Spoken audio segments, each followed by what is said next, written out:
change my ways and the things that I do. The world start tripping when you start wearing fringes. Your friends go missing and your fam won't listen. They say that I changed cause I'm doing things different. Instead of following the pastor, prefer to follow scriptures. Tired of being attentive to opinions. If you insert into the word, you are sinning. Telling me how this world works with no chapter or verse. I done did bad, I ain't trying to do worse. But sir, you can do whatever you like. I prefer to follow these books and wait on Christ. And it's a battle each day. Gotta read his word and do what it say. Make sure I don't sin. Matthew 24:13 and do it to the end. I pray that my family's great. Be in one accord with his word one day. Until you come back to this place, I'm gonna spread your word and do it and wait. Do it and wait. Do it and wait. Do it and wait. Do it and wait. Do it and wait. Do it and wait. Do it and wait. Do it and wait. Do it and wait. Yeah. And I ain't doing things my way. I'ma wait like a line on Black Friday, or like a cashier when it's closing time, or like the last day in the voting line. Technology's so advanced, but we so behind. Closed off to people with an open mind. I can read red letter and they say I'm lying. I know it's bad, but at times I get tired of trying. I be trying to force them to see in reality. Just the past year they was me. But the best way to help them understand it, seeing my actions, following these commandments. It's a battle each day. Gotta read his word and do what it say. Make sure I don't sin. Matthew 24:13 and do it to the end. I pray that my family's great. Be in one accord with his word one day. Until you come back to this place, I'm gonna spread your word and do it and wait. Do it and wait. Do it and wait. Do it and wait. Do it and wait. Do it and wait. Do it and wait. Do it and wait. Do it and wait.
I might speak that slang, but got that word. I can still pull up where I served in. They watching my moves, they observing. I see my brother, it's whatever for you. I'ma serve. I'm standing right here, you can crucify me. I'll forever be a voice for the voiceless. Hang with the Lord, you can get on. Ask my haters who they put on. Do this for the Lord, we don't put on. And we lay down the blueprint, and we following the red plan. Put a blue letter, re-reference. No blood or Crips, y'all brothers repent. You know the vibes when we bump shows. No, we going up, but don't speak on. Know what I'm on in real time. And we too lit for lies. The box say living lies. Don't need your criticize. Never met him one time, but my name in his mind. Why most I gotta remind to stop the COVID, they wild. I might speak that slang, but got that word. I can still pull up where I served in. They watching my moves, they observe. Esteem my brother, it's whatever for you. I'ma serve. I might speak that slang, but got that word. I can still pull up where I served in. They watching my moves, they observe. Esteem my brother, it's whatever for you. I'ma serve.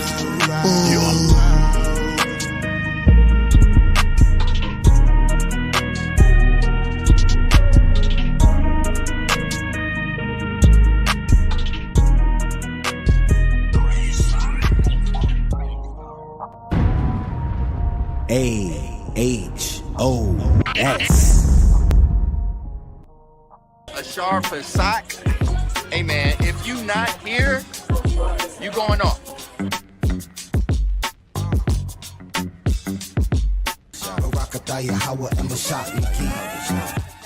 Save the date.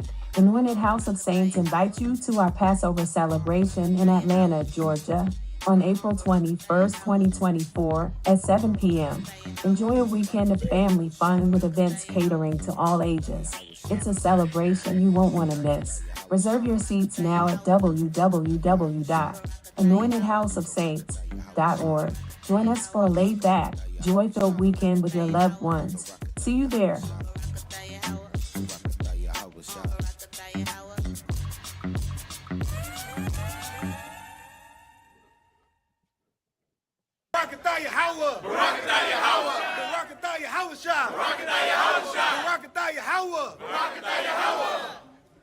It's time to put the children to sleep. Grab your strong drink. It's Wild Out Wednesday.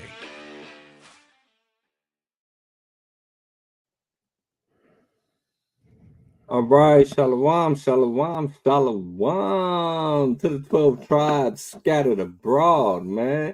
Hey, we forgot something though.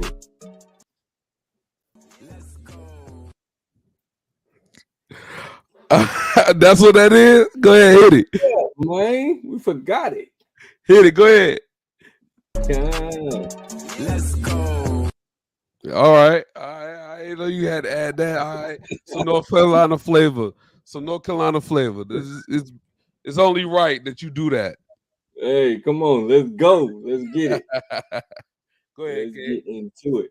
Hey, but shalom to the 12 tribes scattered abroad. Hey, it's Wild Out Wednesday. Y'all know what it is. Hey, we going up like a helicopter. We finna get into it. We finna talk about this pagan day. Hey, so if y'all got family members who still celebrate this pagan day, please share this link with them. I guarantee we go bring out some stuff today, and it's just gonna be like it says in Joshua. Hey, you gotta choose ye this day whom you gonna serve. Right? It's no more questions after we go into it today. But before that, we got to give an update on our Passover event. So I'm going to yield the floor over to the big brother Judah. Judah. All praise to the Most High, man. Hey, man, it's Passover again. All right. Hey, first and foremost, listen, we already know. Let me close my door. Hold on real quick. So we already know what time it is. Every year around this time, this time of the year, you know, we call it sifting season, right? Yahweh know about it. Aharon know about it.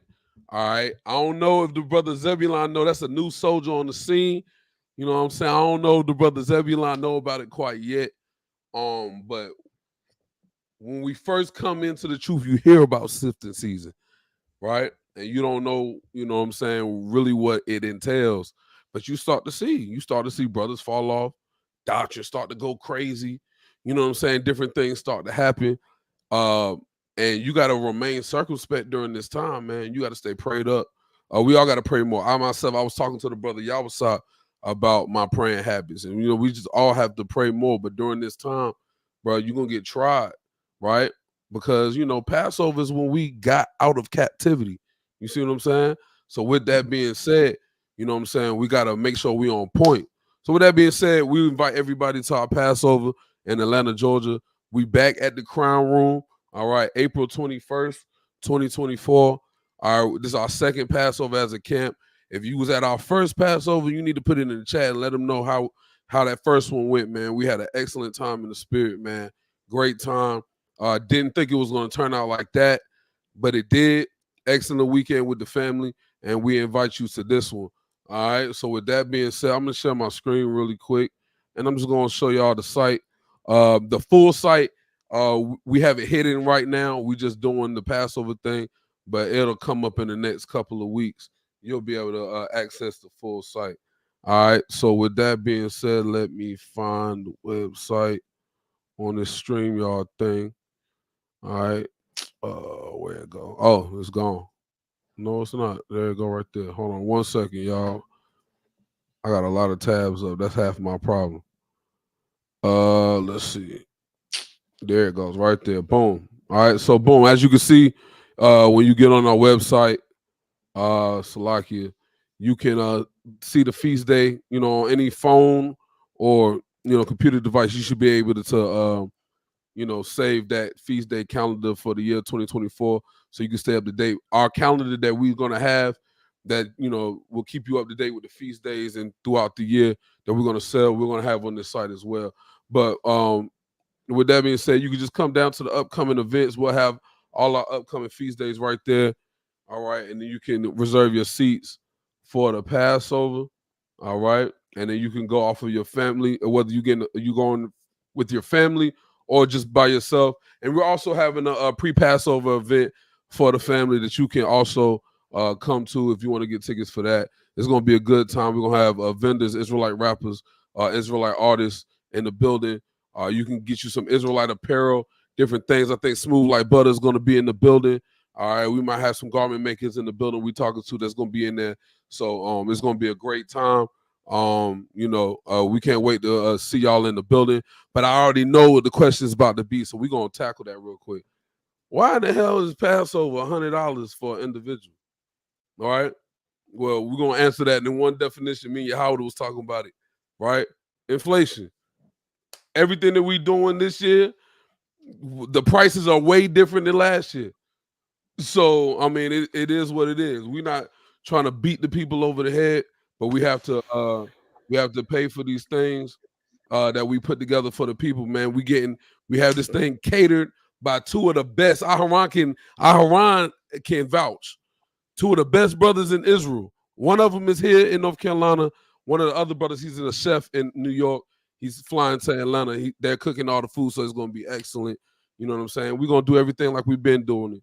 So with that being said, go ahead and RSVP for Passover and the Passover event that we're going to put together for the family. Everything that we're doing that weekend is family friendly.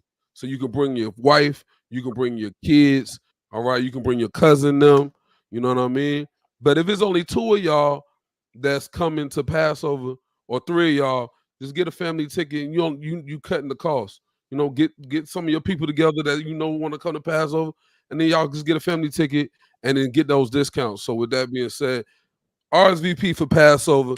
Can't wait to see y'all there. All right, the colors are silver, gold, and white. All right, so put that together. All right, and we're gonna have an excellent time in the spirit. Can't wait to see y'all there, man. So with that, I'm a year. Kind of all praise to the Most High. Really looking forward to seeing everybody for Passover, man. The Water Yahweh, as we've just wrapped up Feast of Dedications. Can't say the water enough, man. My mouth will never get tired of praising the Most High. You cannot go far enough praising the Most High. So the Water Yahweh, for keeping us, for helping us, for giving us the strength to endure, man, to push through trials and tribulations, because I know that I ain't the only one that's going through them. I know everybody is going through different trials and tribulations. So the water to Yahweh for giving us the strength to be able to endure in this truth. Like Captain Judah just said, hey, it's sifting season. Brothers fall out, sisters fall out. Yo, it's a lot that's going on. So the water to the Most High. Yo, and with that, really want to get into this class. I got a PowerPoint, got a lot of slides, to go through. So I'm not really going to do the donkey of the week. I do want to share, of course, on this day in history, what happened to one of our beloved brothers. This story just, it just, I can't say it amazes me, because what these devils do never cease to amaze me. But before we get into this article, let's go ahead and let's give some shout outs here real quick. Brother Zebulon in the building. This is my brother, man, down there in Fresno. He out here in Cali with us. A brother came out to camp. New soldier on the scene, came out, man, already came out to the camp, already is putting his brick in, man. So all praises to the Most High. The water for this brother right here. I really like this brother's spirit, man. But brother Zebulon, if you could go ahead and just shout out the people for me, Baba Kashar. Shalom, Israel. It's a pleasure to be here with the brothers tonight, and look forward to getting into this lesson, getting into the word, and again, Shalom. Glad to be here. Kind. And then, of course, y'all already know we got Captain Aharon here, always doing the Sabbath morning brew. You know, another really good brother, man. Really good brother. Love chopping it up with this brother, man. Hey, hold on, man. Hey, Aharon look extra intelligent today. Hey, he do got that look, don't he? Brother got the Look spectacles on today. Hey, man. Shalom. Shar Shabbat. Well, not Shar Shabbat. Yahweh Shema Mashiach Shai. Shalom. Hey, man, listen, man. I'm intelligent, brother. Don't get it. Yeah, but said a Shar Shabbat on a Wednesday. That's that Sabbath morning brew coming out. Let me shout out the people for you, man. Hey, John Gilchrist, shalom, sis. All right. Hey, Nadia, shalom. Diane Bon Zebulon, shalom. All right, Michelle Watkins in the building, shalom. Brother Yaquab Israel in the building, shalom. All right, Captain Shaquat is in the building, shalom. Hey, Captain Shaquat might have that smooth like butter out there, man. At that event, man, and he gonna be on the DJ on the turntables. Y'all ain't heard no DJ until you heard Shaquat, man. I ain't gonna hold you, right? We got the brother Chalkman in the building, John Allen in the building. Slack it real quick. Yeah, go ahead. Is not a brother, that's a sister. That is? Yeah, she's actually out here in the Bay also. Okay, all praises. She knows Brother Boaz. She knows Officer Boaz. She actually came to camp this past Shabbat. Okay, all praises. Well, shalom to the sis. I'm gonna remember that. Yeah, right. I was about to say you in the family now, so we know now, right? All right, we got John Allen in the building.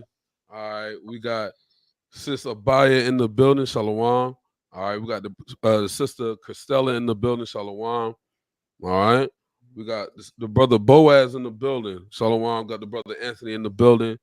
Got Banyamyan in the building, shalom. All right, Kosair, shalom. All right. Hey, DTA Twan in the building. Shalom. Brother Barzaya, shalom, King, shalom. Hope to see you at Passover, for sure. All right, got the Captain Canal in the building, shalom. Sister Anna Raya in the building, shalom. Got the good sis Gabriella in the building out of North Carolina, shalom. All right, we got the brother Nazar in the building, shalom. All right, got the Captain Yakum Ya in the building, shalom. Like this brother right here. All right, and then we got the new soldier, Araya in the building. Shalom. Hey, Araya, I thought you was coming on tonight. I sent you the link in the Telegram. Hit that link and get on here. All right, shalom, y'all. All right, shalom. And yo, so with that, I'm gonna just go ahead. I'm gonna read through this one here really quick. Real quick, yeah, how it is? My bad, Slack it. Yo, hey, I wanted everybody, man, to do me a favor and go check out the sister Anariah page, man, Anariah Israel, and go vote for that sister and the greatest baker. Like she been in this competition for a couple weeks now, man. And you know, Israel got to support each other. So if you can, man, if it's on your spirit, Anariah Israel, go check her out, man, and go vote for her, man. She's trying to do something special. Support the sister, man. All praise to the Most High. Definitely. Let me show her, and also 25% off all Smooth Light Brother products. Support Israelite businesses by Shema Mashiach Yahushua. All right. Hey, let's find Sister Anariah so brothers can know how to spell her name. Where's she at? We just saw you. I just shot right here. You go ahead and click it. There you go. Boom. So you know how to spell her name. Anariah Israel. There we go. All praise. Yeah, on Facebook it's Anariah Israel. All praise to the Most High. Yeah, support. Hey, Israel, we all we got, man. Come on. That's it. Show some love. Go show some love. Drop her Facebook page. If you got it, put it in the chat. If you got to put it in the chat, because I don't got my Facebook connected to this right here, to this computer that I'm on. But anyway, all right. I see it next Wednesday. Comic-Con. All right.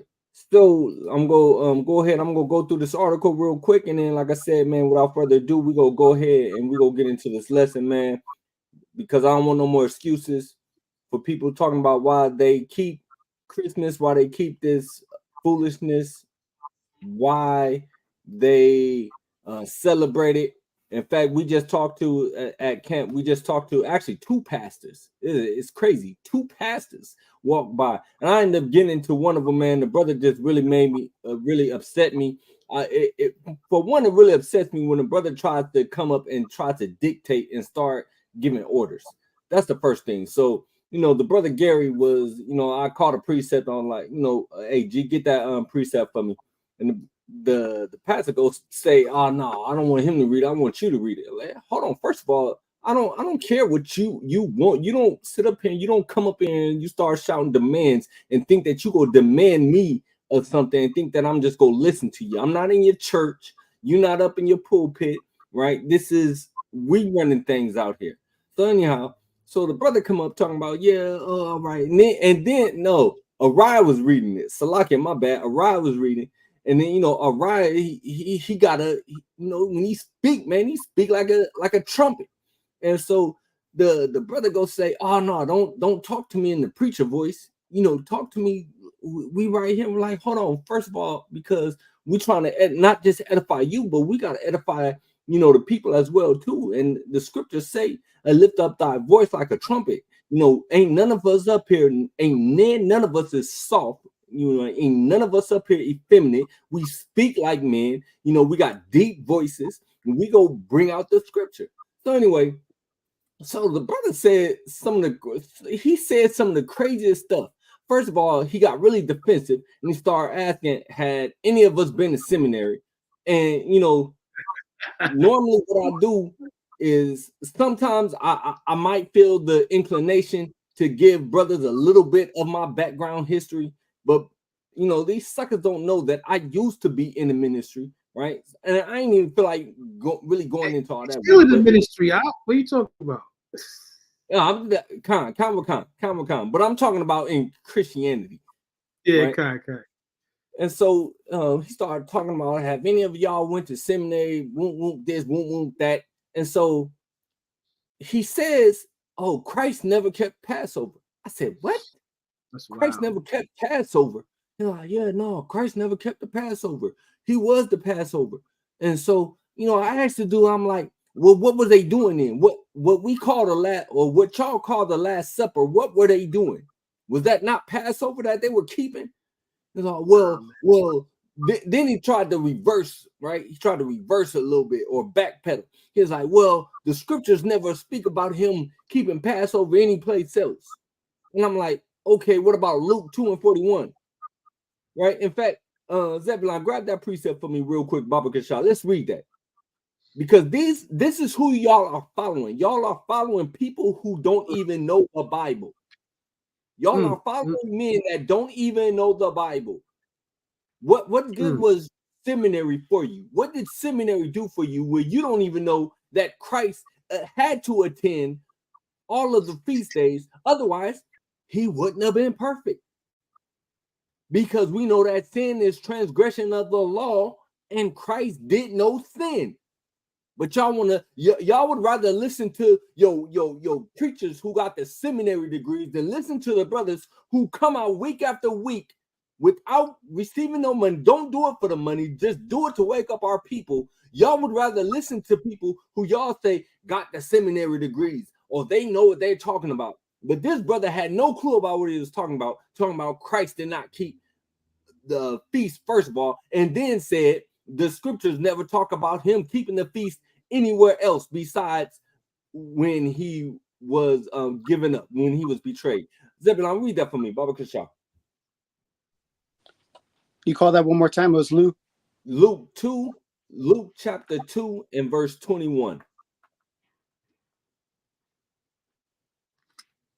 And of course, if y'all got precepts, y'all want to jump in, please do. Because we go chop that head off. We're gonna chop the head off Christmas today. We finna kill that thing. All right, it's the book of Luke, chapter 2 and verse 21. Oh, Salakia, 41. My bad, 41. 41. Luke 2 and 41.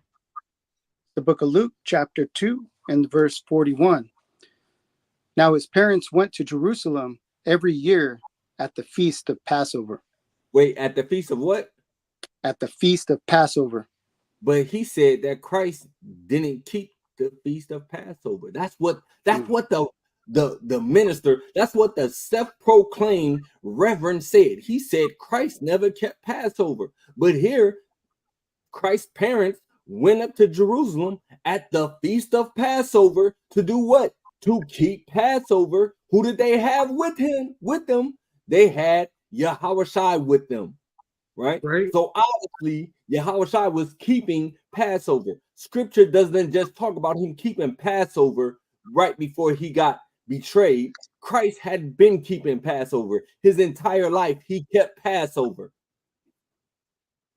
Right? That's right. That's right. Hey, Salaki, you know when they found him at that same account, when they found him in the temple, talking at 12 years old, he had just finished keeping the Passover. Right, that part. How they skip right over this part to go right into the part where he's teaching in the temple.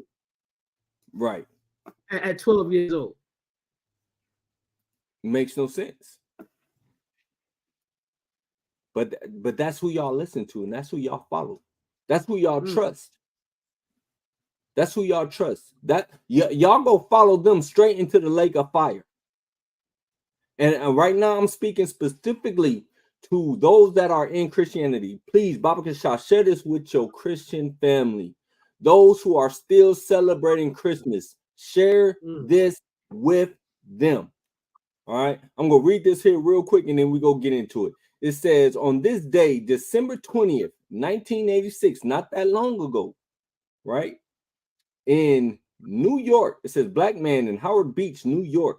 Right, on December 20th, 1986, 23-year-old Michael Griffith and his friend Cedric Sandiford and Timothy Grimes were traveling from Brooklyn, Queens in New York when their car broke down in Howard Beach, a predominantly white middle-class Queens neighborhood. The three young black men walked to a local restaurant and asked to use the phone. When they were refused, the young men sat down at a table where they were soon confronted by a group of white teenagers. After a brief verbal altercation, the white teens left to attend a party where one announced, "There's some niggers in the pizza parlor. Let's go kill them." When Mr. Griffith, Mr. Sandiford, and Mr. Grimes exited the restaurant soon after, the white teens had returned with baseball bats and tree limbs. Mr. Grimes ran fast enough to escape the attack, but Mr. Griffith and Mr. Sandiford were brutally beaten. Fleeing the blows, Mr. Griffith ran into traffic on the busy Belt Parkway and was struck and killed by a car. The attack against Mr. Sandiford continued even as Mr. Griffith lay dying. Again, I'm going to remind you, this is 1986. All right. News of the attack spread quickly, sparking outrage and protests from the black community and inspiring an anti-racism march through Howard Beach that crowds of white residents gathered to harass. This is 1986. All right. In the press, many reports of the attack used dehumanizing language to describe Michael Griffith only by his race, while in some cases describing the young men accused of killing him as teenagers and baby-faced. This is 1986. When Queens District Attorney John Santucci charged Scott Kern, Jason Ladone, and John Lester with reckless endangerment for their suspected roles in Mr. Griffith's death, Santucci was accused of being inappropriately lenient and removed from the case, replaced by Special Prosecutor Charles Hines. After the three defendants were prosecuted and convicted for Michael Griffith's murder, Judge Thomas DeMarcos sentenced Scott Kern to 6 to 18 years imprisonment, Jason Ladone to 5 to 15 years, and John Lester, the accused instigator, to 10 to 30 years. While passing down his rulings, Judge Demakos asks, what kind of individual do I have before me who, after witnessing a young black man get crushed by a car, continues his reckless conduct by savagely beating another black male with a bat? All right. This is the actual clipping of that news article. And again, I'm going to emphasize this was 1986. I believe I was 7 years old at the time when this happened. All right. Madness. So we're going to go ahead and proceed. Hey, you got something you want to say? Man, they've been trying to kill us for years, man. They still hunting us, cutting our steps, man. You know what I'm saying? They still hunting our steps. Man, what we gonna do? What we gonna do? We got next, right? You know what I'm saying? We gonna grab hold of these commandments, grab hold of these laws. What we gonna do what's right in the sight of the Most High God. What we gonna do our job? Right. I don't want to see another brother or another sister getting put to death. It's been too many of us. You know what I'm saying? Our cries gotta reach the Father, man. I'm gonna yield on that. Lamentations say it, but I'm gonna yield on that. Hey, you know what? Like you said, what are we gonna do? That let me get Joshua 24 and 15. This is what we got to do. This is what we got to do. Joshua 24 and 15. Salakia. You there, Zebulon? I got it. The book of Joshua, chapter 24 and verse 15. And if it seem evil unto you to serve the Lord, choose you this day whom you will serve. Whether the guys which your father served that were on the other side of the flood. My bad. No, y'all gotta choose. But see, the problem is that a lot of people are too comfortable. They too comfortable. Like right now, what's going on? Everybody's caroling, everybody's singing, everywhere I go. If I'm in the store, people, hey, oh, happy holidays, Merry Christmas, and I just look at them. I don't even say nothing back. No, don't tell me. I'm not engaging in none of that.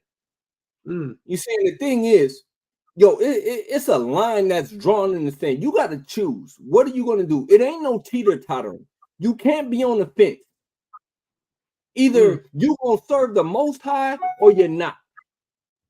You cannot be lukewarm. And real quick story. So, I do a Bible study at the house on Tuesday nights.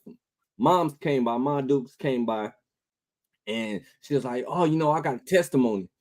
And I was like, what's up, mama? And so she's like, yeah, I got invited to a work party or something like that. Even though she don't work, her co-workers invited her to a party. And it was a Christmas party. And she was telling me how she was making up things in her head well, I'm not really going to be celebrating. I'm just going for the party, this, that, and the third. Boom. But then she said, but you know what? I was thinking, I'm not going to do that. I'm not going to go because they're celebrating Christmas. And I'm not going to be a part of that. So so I called them back and I told them I'm not coming. I was like, Mama, all praises to the Most High. All right, all praise to the Most High. So, you got to choose you this day whom you going to serve. Keep on reading on that. Joshua 24 and 15, start from the top. And if it seem evil unto you to serve the Lord, choose you this day whom you will serve. Whether the gods which your father served that were on the other side of the flood, or the God of the Amorites in whose land ye dwell. But as for me and my house, we will serve the Lord. Hey, as for me and my house, we gonna serve the Most High. We gonna serve. Hey, I tell my daughters, y'all ain't doing that. Y'all ain't doing this. Nope. My house, we gonna serve the Most High. And that's what we got to do, y'all. We got to come back to serving the Most High. We got to come back to keeping these laws, statutes, commandments. No ifs, ands, or buts about it. We cannot bend on that. We cannot bend on it. And you know, people say, and that's what the ministers and was saying, like, oh well, you know, we know that the pagans celebrated, and that's what the women say. We know that the pagans celebrated it for this, but you know, we're celebrating it in remembrance of Christ. It don't matter if it wasn't his birthday. I'm a mama to that today. It don't matter if it wasn't his birthday. We gonna give him a birthday. we just hey Christ, this is your day now. Yeah, and that's just the same thing for Thanksgiving, right? Right. I was just getting ready to say that. That's just what them brothers was talking about. This Yahweh Shai Day. No, it's not Yahweh Shai Day. Eating pork butt. Let me get a precept, man. Come on. Let me get 1 Corinthians 10 and 21. You got it for me, Zebulon? I don't know if you had that in your quiver. No, you got it. God, the water. And we got you said something deep, man. You gotta choose ye this day, and we can't be on the fence. You know what I'm saying? Make your choice, you know what I'm saying, and stick with it. You know what I'm saying? That's Go ahead, right. if you got it. Got it. It's the book of 1 Corinthians chapter 10 and verse 21. Ye cannot drink the cup of the Lord and the cup of devils. Mm-hmm. That's right, man. We can't. Yo, the cup of devils be tasting so sweet. And sometimes the cup of the Lord, man, tastes a little bitter at first. Mm-hmm. You know what I'm saying? But you can't go back to the cup of devils because you remember that taste. Because you remember that feeling, that Christmas spirit. You can't go back to that. Especially if you want what's good for you. That cup of the Lord. You know what I'm saying? Go ahead. Ye cannot be partakers of the Lord's table and of the table of devils. Yo, you want to get what's good for you, right? To eat, nourish your body, nourish your spirit and your soul. So how you playing on the fence? How are we playing on the fence? You know what I'm saying? That spirit, man, that spirit. And it's crazy because that spirit, that Christmas spirit is full of deception. It makes you feel good. Me and my wife were talking about this not too long ago. You know what I'm saying? Remember those Christmas carols from back in the day? Right. You hear it, you gonna start humming it. You know what I'm saying? Like, dang, I'm like, I don't even deal with that. But he had one. It's just embedded. It's just embedded in you the whole time. It's leading you to the table of devils, man. You know what I'm saying? To drink that cup of Babylon. Right. Yeah, it's all about the money. That's right. I yield on that. Kind. All praises to the Most High. So we gonna get into this Christmas, right? So grab Amos 5 and 21. Because on the flyer, you know, y'all seen I had that up. I hate your feast days, or I despise your feast days. Mm-hmm. Now, a lot of times what people will say, and this was what people who are not in the truth say, or even just brothers who want an excuse not to keep feast days, they'll say this, they'll use this scripture also too, and say, oh, Amos 5 and 21, the Most High hates your feast days. Why are you keeping them? Right? That's what they say. Well, it's one thing that I really want to point out in this is, first of all, it says, I despise your feast days. Whose feast days are they? Our feast days. Are they our feast days? Most High gave it to us. All right. Well, we go see. Right? We go see. Let's get that. Amos 5 and 21. Let's read that. It's the book of Amos, chapter 5 and verse 21. I despise your feast days, and I will not smell in your solemn assemblies. All right, so the Most High doubled down on that.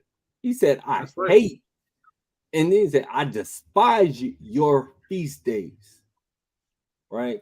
So those feast days. So now, where do we get these feast days from? And this is why I asked the question, whose feast days are they? So let's grab Leviticus 23 and let's start at verse 1.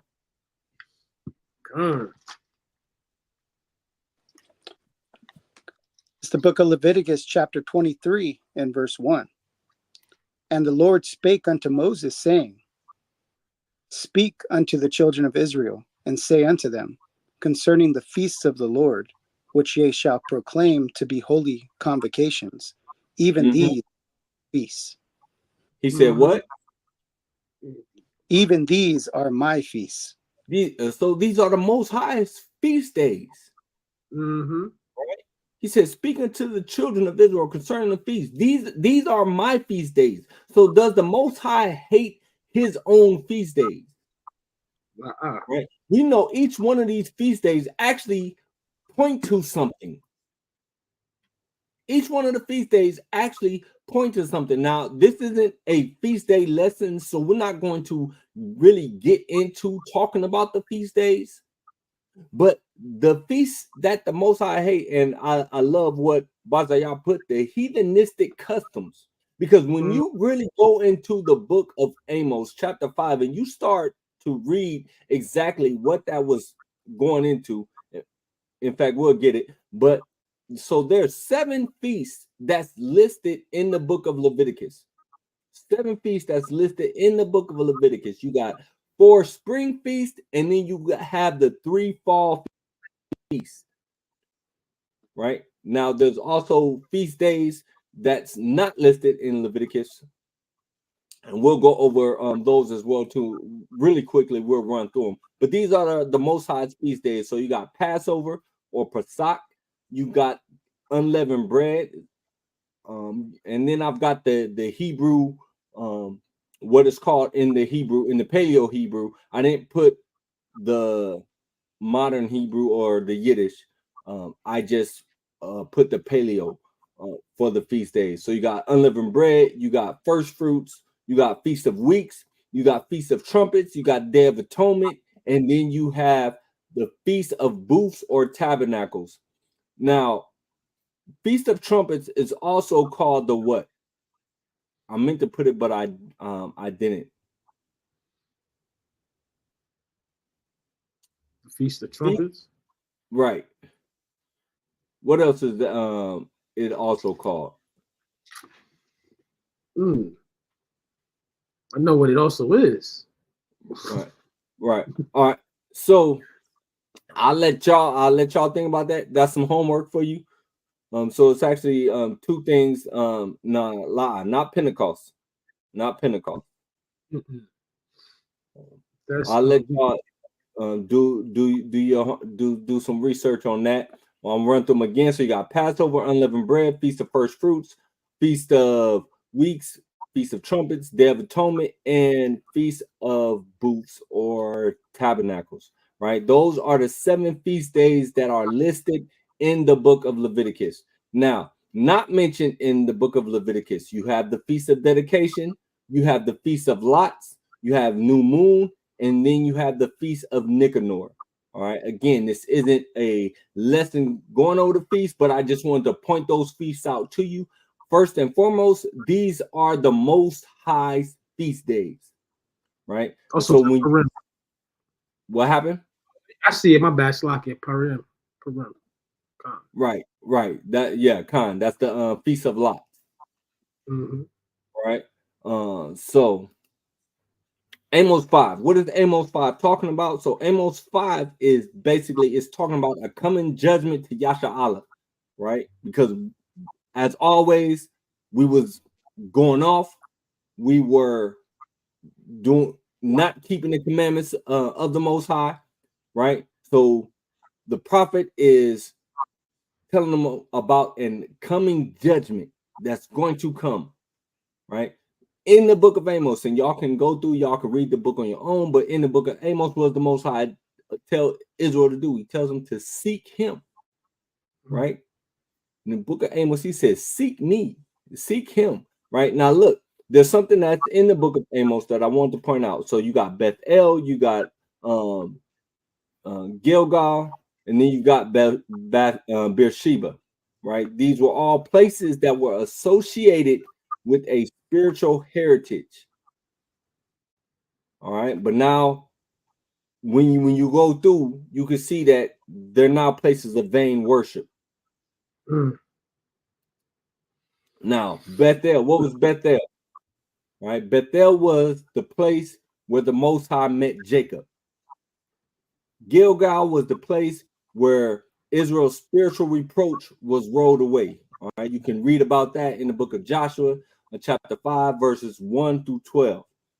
Okay, and then Beersheba was connected to all of the patriarchs, Abraham, Isaac, and Jacob. All right, and you can go through it and read about these in the book of Genesis. Okay, so basically, when the Most High is saying that he despises your feast days, Israel, number one, was not keeping the feast in the right spirit. That's number one. You can read about that in Amos 8, right? And Isaiah 1. One more time. Isaiah chapter 1 too talks about that. Oh yeah, Khan. That's facts. That's facts. We were not keeping the feast with the right heart, with the right spirit. Okay, so and I want y'all to stop and I want y'all to think about how y'all keeping the feast today, because there's nothing new under the sun, right?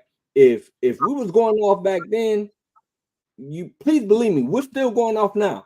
There's brothers and there's sisters that don't want to keep the feast days now. Another new moon, why we gotta do that? It's like pulling teeth sometimes to get brothers and sisters to want to keep a new moon. It's like pulling teeth sometimes to get brothers and sisters to come out to Passover or to keep Feast of Trumpets. Everybody loves tabernacles, so it's not hard getting people to come out for tabernacles. But for the other feast days, I can't make it. Right? So where's your heart at when it comes to keeping the feast days? And that's really what Amos 5 is getting at. Not to mention the other, like Barzayar mentioned, the other heathenistic customs that they were also keeping. But we're going to point those things out, right? Real quick, grab Matthew 5:23. Matthew 5 and verse 23. It's the book of Matthew, chapter 5 and verse 23. Therefore, if thou bring thy gift to the altar, and there remembrance that thy brother hath aught against thee. Come on. Leave there thy gift before the altar, and go thy way. First be reconciled to thy brother, and then come and offer thy gift. Right? And so Yahushua is saying, yo, before you even come and bring your gift, if you got a problem with your brother, you need to fix this. It's brothers right now that are talk down on other brothers, disrespect other brothers. You know, I'm not gonna, you know, it is what it is. But at the same time, while they hating their brother, while they talking down on their brother, they at a feast day turning up like, oh yeah, man, all praise to the Most High. But how you giving praise to the Most High and you got a whole issue with your brother who you see every day? You want the Most High to forgive you for all the things that you've done, but you got a problem with your brother because you feel some type of way. Mm-hmm. And so the Most High's like, man, no, I despise your feast days. You done murdered your brother in your own head. You done went and slandered your brother's name. You done went out there and talked about your brother with threw all kind of dirt on his name. Said, oh, he ain't this and he ain't that and he doing this and he doing that. Telling people not to go congregate with him. No, don't go mess with that brother over there. I don't like him. No, don't nobody go talk to none of them. We don't like them. I don't like them, so we don't like them. Confederacy. Come on, man. Right? What's the difference between you and the heathen, right? Say it one more time. What's the difference between them and the heathen? Right. Conspiring against us, man. What's the difference? Come on. For real, what is the difference? You doing the exact same thing. You supposed to be my brother, but here it is. on the slick, you are out there trying to down everything that I'm doing. Man, so the Most High, at the end of the day, the Most High is saying, yo, I despise your feast days. You suppose, Yahushua said the two greatest commandments was to love the Most High and to love your brother. That's right. Right? Yo, are you going to Matthew 15? No, you want to get it? I don't want to take too much of your lesson away. I think it goes with what I think it goes with what you're talking about. Yeah, Matthew 15, verse Spirit. Matthew 15, I'm going to start at verse 8. Okay. It's the book of Matthew, chapter 15 and verse 8. This people draweth nigh unto me with their mouth, and honoreth me with their lips, but their heart is far from me. That's what you're talking about right there, man. They'll sit there and they'll pray and say all the good words in the world. But a true heart, man, a contrite spirit, you know what I'm saying, moving in the way the Most High wants us to move, you know what I'm saying, or not doing that, you know what I'm saying, has him despising our feast days. Because our feast days are not his feast days. Like you just eloquently was just bringing out. We keep our feast days, we do our thing the way we choose to. But it's not his thing, you know what I'm saying? But at the same time, we're saying that we are the Most High and we doing the best. But we far from where we supposed to be. Right. Continue on. Verse 9, but in vain they do worship me, teaching for doctrines the commandments of men. A lot of times, man, when you pay attention to people who move in that type of spirit, they start coming with doctrines for benefits. Mm-hmm. You know what I'm saying? Doctrines to make me feel good, or to make you feel good, or make you feel comfortable in a place where that's going against the Most High God. You gotta watch that, man. We gotta watch that. You know what I mean? Go ahead. Verse 10, and he called the multitude and said unto them, hear and understand. Yeah, you gotta hear and you gotta understand this. We all need to hear and understand this. Read. Not that which goeth into the mouth defileth a man, but that which cometh out of the mouth, this defileth a man. Hey, we talk about this when you're dealing with food, but this is also when you're dealing with the spirit, man. You know what I'm saying? It's not what goes in you, but what comes out of you. It's a lot of stuff that's been fed to us. But we gotta choose, right? Like you brought out earlier, we gotta choose what we're gonna accept, what we're gonna spit out, what we're gonna leave right there. You know what I'm saying? But what comes out of us, how we treat each other, how we react, you know what I'm saying? How we moving. If I'm moving the ways according to the Most High God, I'm being defiled. If I'm gonna, you know what I'm saying, have beef with my brother, I'm defiling myself. You know what I'm saying? If I'm gonna trim my ways to seek love and go to a Christmas dinner, I'm defiling myself. I'm gonna yield on that. I could keep going, but I'm gonna yield on that. In fact, let's grab Amos 8 and 5 real quick, and just again to point out and show the heart of the people. This is the book of Amos, chapter 8 and verse 5. Saying, when will the new moon be gone, that we may sow corn? And the Sabbath, that we may set forth wheat, making the ephah small and the shekel great, and falsifying the balances by deceit. Hey, what it say? It's saying falsifying the balances by deceit, man. This was the mind of our people. They were tired of keeping the feast days. Hey, when is the new moon gonna be done? When can I get back to being evil? When can I get back to being wicked? When can I get back to doing the things that I want to do? When can I get back to getting this money?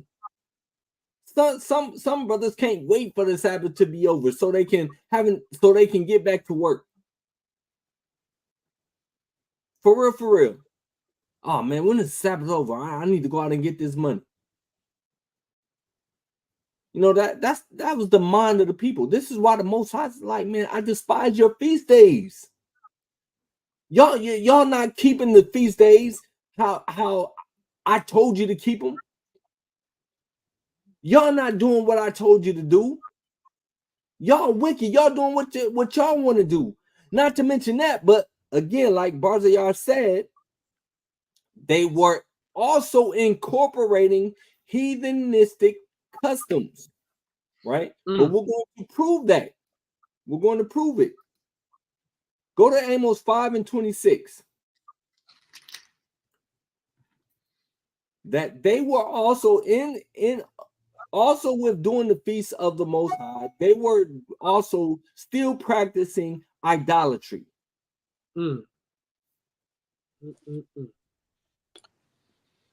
God.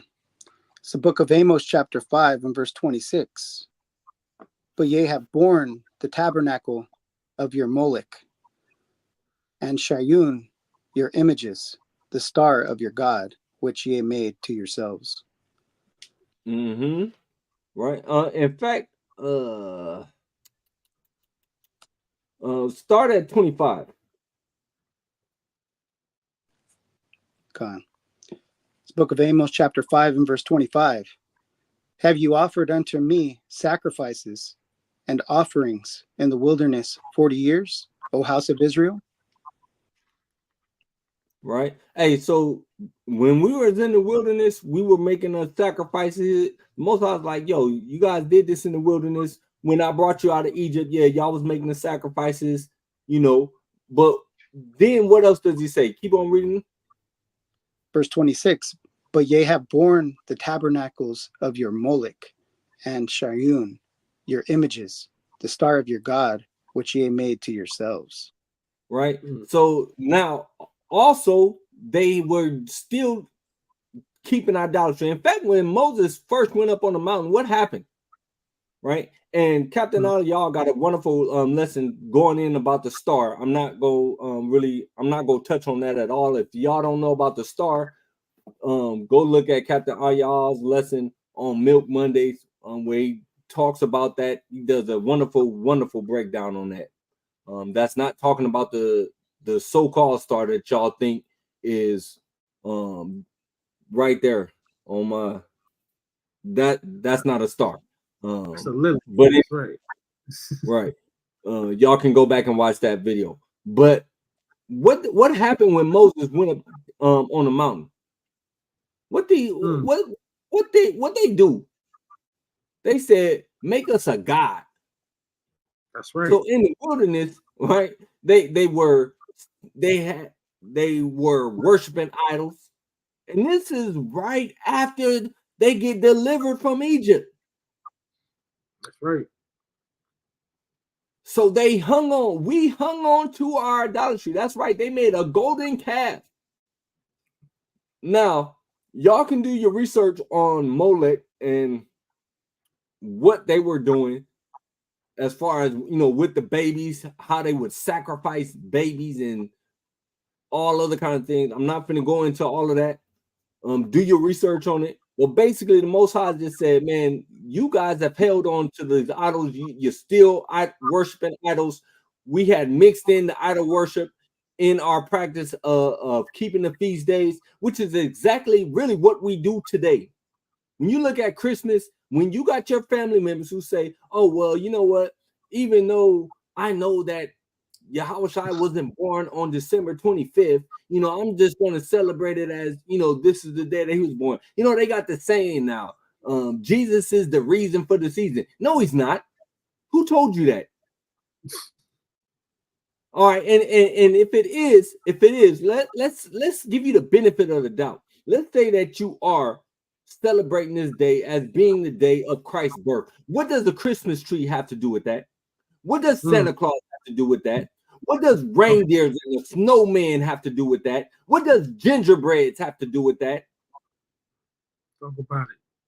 Right? See, now you brought in all of this idolatry into what you're calling the birth of your Messiah, even though it's not the day of the birth of your Messiah, and we're going to show that, we're going to prove that emphatically, even though it's not that, you still want to celebrate it as that. But you know, the real reason is because you want to be partakers of all of this idolatry. You like the Christmas tree, you like the presents, you like the Christmas songs, you like putting on the ugly sweaters, you like the holiday parties. That's what it boils down to. Let me get Romans chapter 7. Let me go there real quick to make sure this is what I want. Romans 7 and Romans, is it 7 and 14? Romans 7 and 14.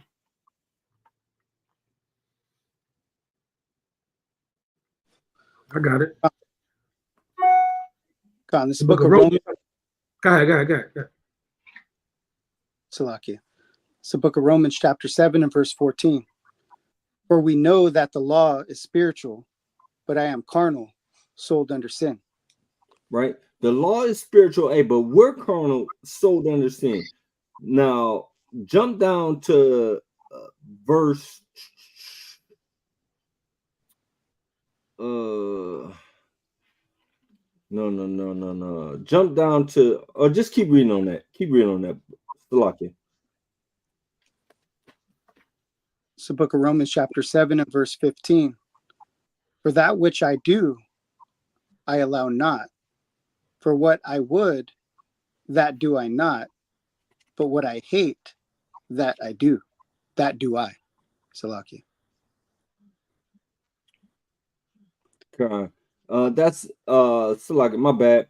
Actually, grab me Romans 8. That's what I want. I want Romans 8 and verse 7. This is what I wanted. Romans 8 and 7. This is the book of Romans, chapter 8 and verse 7. Because the carnal mind is enmity against God, for it is not subject to the law of God, neither indeed can be. And that's why, at the end of the day, that's why y'all still want to keep Christmas, because you're carnal. The carnal mind is enmity with the Most High. You're not going to want to do what the Most High tells you to do. That's why what Joshua said, hey, choose ye this day whom you are going to serve. Right. Ariah said, hey, remember, the Rev said he know the 25th, not the birth of JC, but he do gifts because the wise men took gifts on that night. Yeah. Carnal. Totally carnal. Excuses. And excuses, because y'all like the carnal mind cannot keep the law of the Most High. You're carnal. That's why you like to keep the day. Right? And so again, I'm finna tear up your oh well, we can still do it. We're just doing it for Christ. Right? So I was out driving and I rolled past this house and I seen all these things on the yard. And I was like, man, I said, how can anybody tell me or say with a straight face that this day represents the birth of Christ? And that's why. What does a snowman got to do with Christ? What does that Santa Claus got to do with Christ? What do the penguins, the candy canes, have to do with Christ? I don't know if y'all can see that little, like, I don't know, it's like a little ghost dude. I forget what cartoon movie that dude was from. But what does any of this have to do with Christ? So at the end of the day, you know, I seen another preacher. His name just escaped me just now. But he was talking about why the world needs Christmas.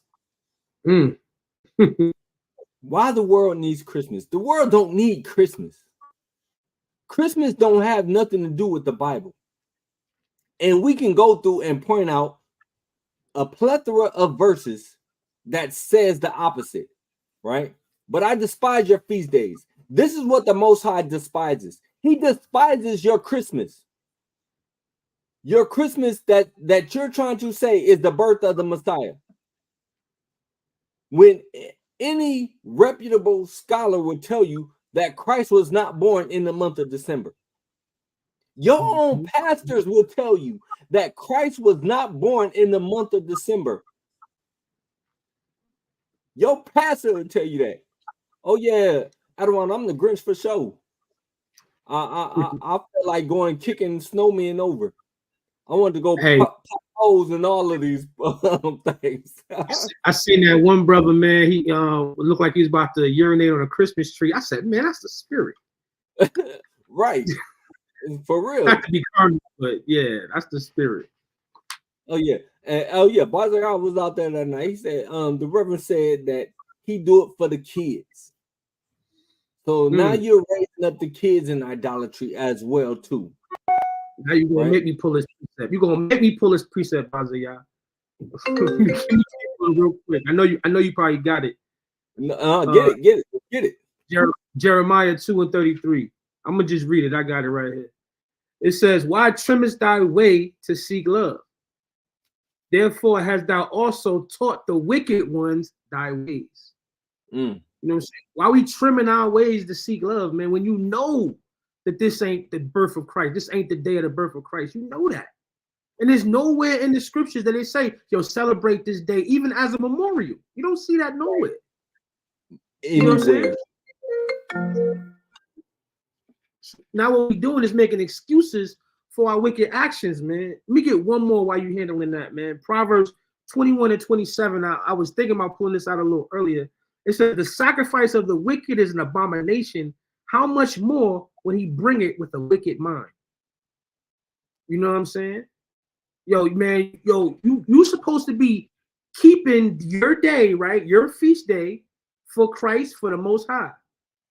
But it's not right. So how much more when you know that you're going off, but continue to do that? How much more is an abomination to the Most High God? We got to examine ourselves, man. Go ahead, I get it. Right. Let's get this that Officer Kadar called. That's a good one, precept. Matthew 10 and 37. Let's get that.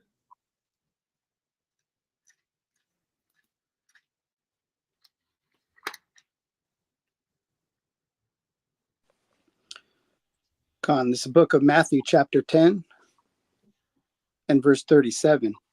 He that loveth father or mother more than me is not worthy of me, and he that loveth son or daughter more than me is not worthy of me.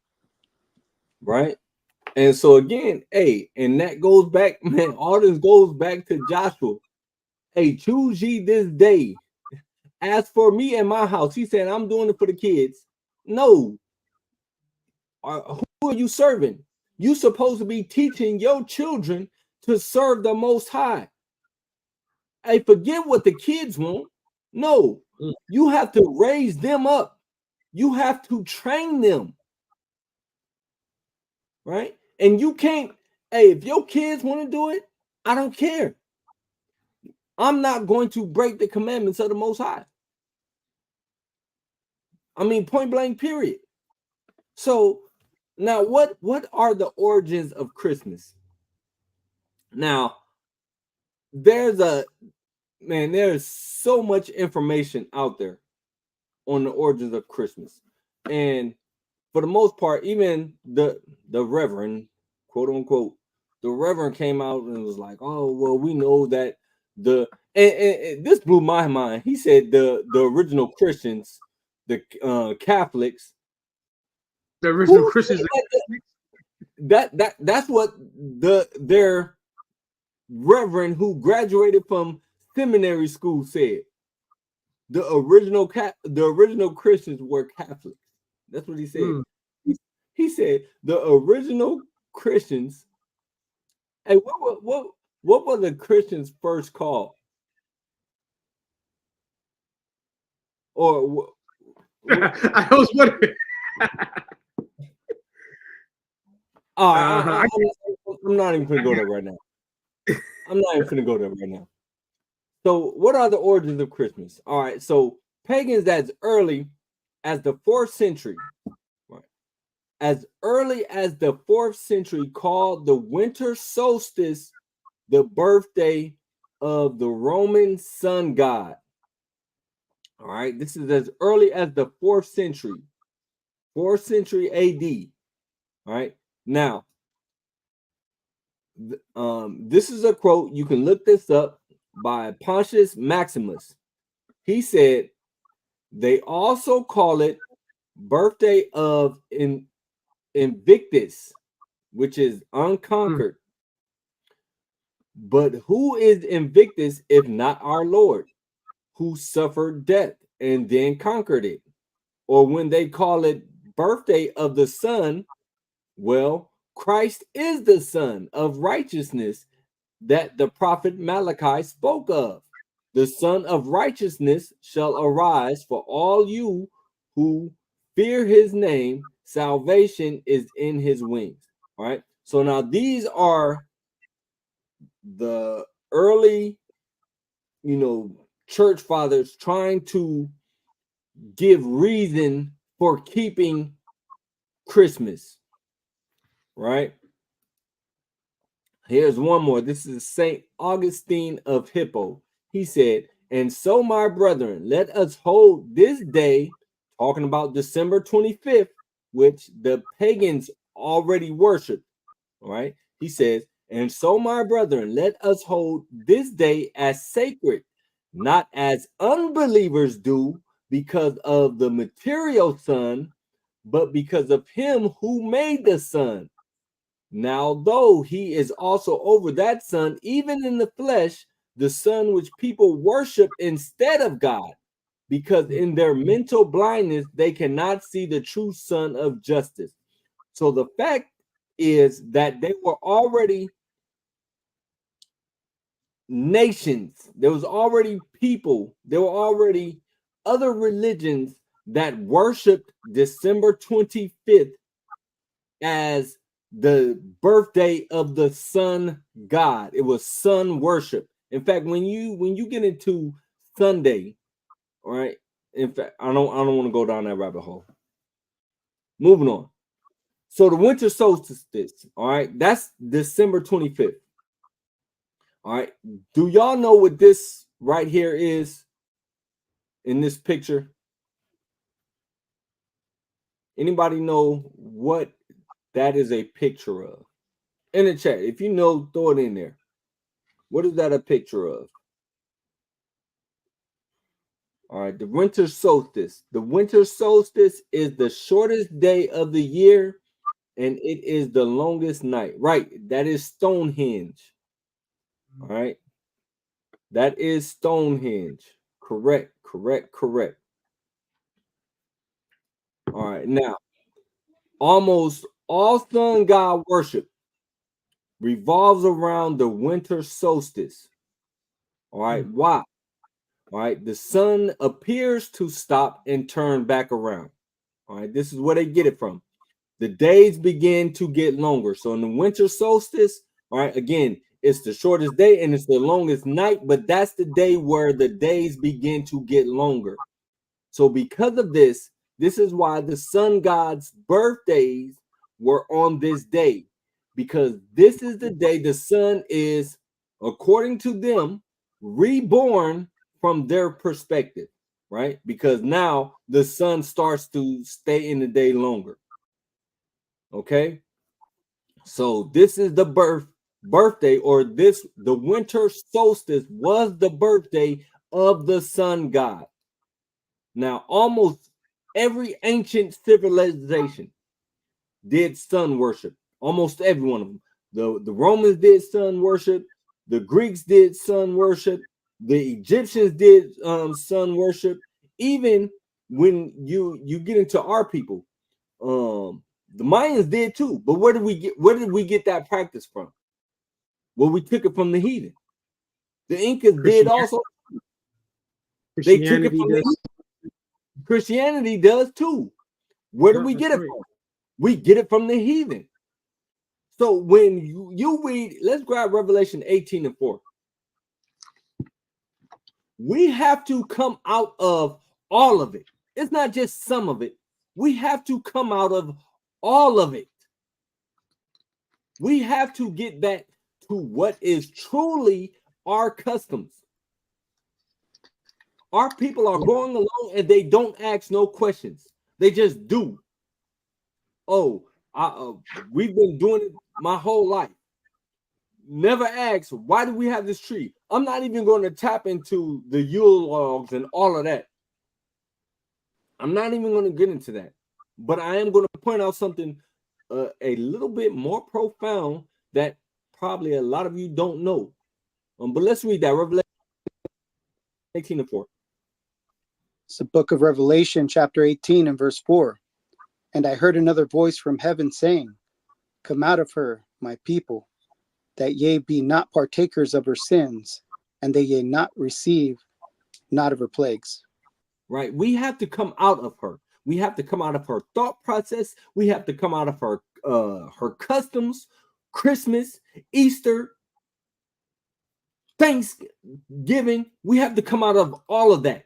And we have to bethink ourselves. We have to turn back to what it was that we did. We have to turn back to who we were as a people. Right? So again, almost every ancient civilization did sun worship. Now look, I've got a couple pictures up here. You guys, you can look this up in your own time. This one right here, of course, is Stonehenge. I forget. This one is Salakia on that. I meant to put it in my notes, but I forgot to put it in my notes. But all of these right here, even Stonehenge, is dealing with the whole winter solstice, right?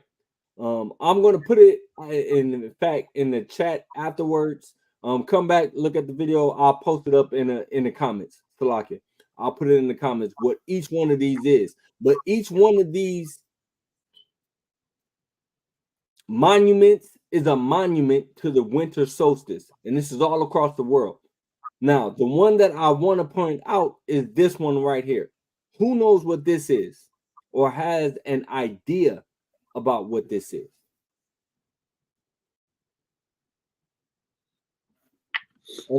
That's a fact. Revelation 18:4. Hey, point blank period. Come out of her. Leave it alone. Stop. Don't do it. Right? Anybody have an idea about what this is? All right, La'a.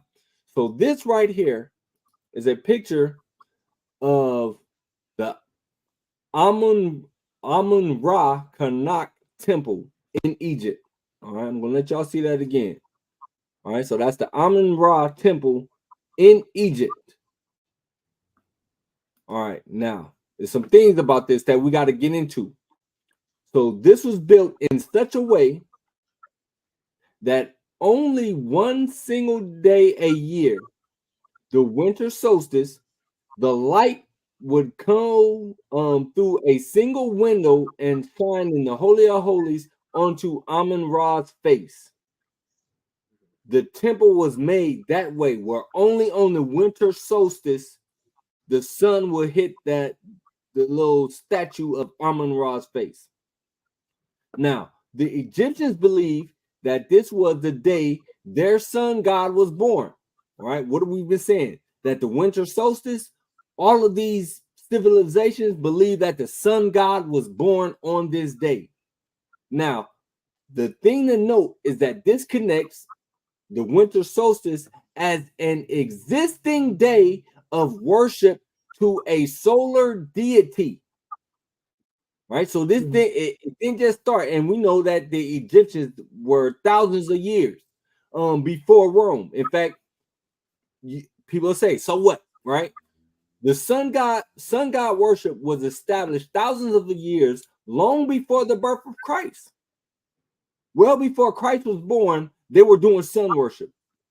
Now, look at this. Long before this day was ever chosen the Roman Church, Salakia, long before this day was ever chosen by the Roman Church, this day was already celebrated by all the ancient cultures before it. So the Romans, in fact, we're going to show you that the Romans just went along to get along. All right, let's get that in Amos 5:26. All right, because again, the question is, so what? All right, so what? The Egyptians celebrated December 25th as the birthday of Amun-Ra. So what? What does that matter? We celebrate it as Christ's birthday. Who cares that the Egyptians did it? Right? That's what they say. Let's read that. Amos 5:26. But ye have borne the tabernacle of your Moloch and Shayun, your images, the star of your God, which ye made to yourselves. Right? Again, just going back into the idol worship. All right. So now, hold on. I need to read this because this was a quote from a Greek philosopher talking about the temple that they had erected for Amun-Ra.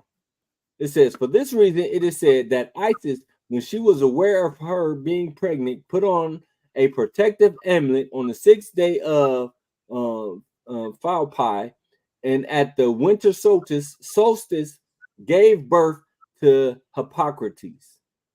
Right? Not going to go into that too much, but what I want to get is Leviticus 18:3. All right. So we know that the Egyptians worshipped their sun god, the birth of their sun god, on December 25th.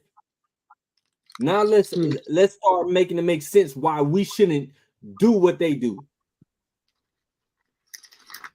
Why we're commanded not to do what they do. Or why I'm telling you why you should not be out there celebrating December 25th.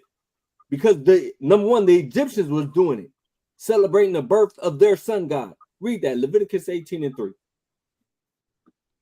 It's the book of Leviticus, chapter 18 and verse 3.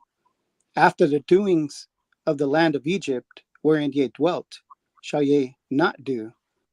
And after the doings of the land of Canaan, whither I bring you, shall ye not do. Neither shall ye walk in their ordinances. Right? So we're not supposed to be doing after the land of Egypt.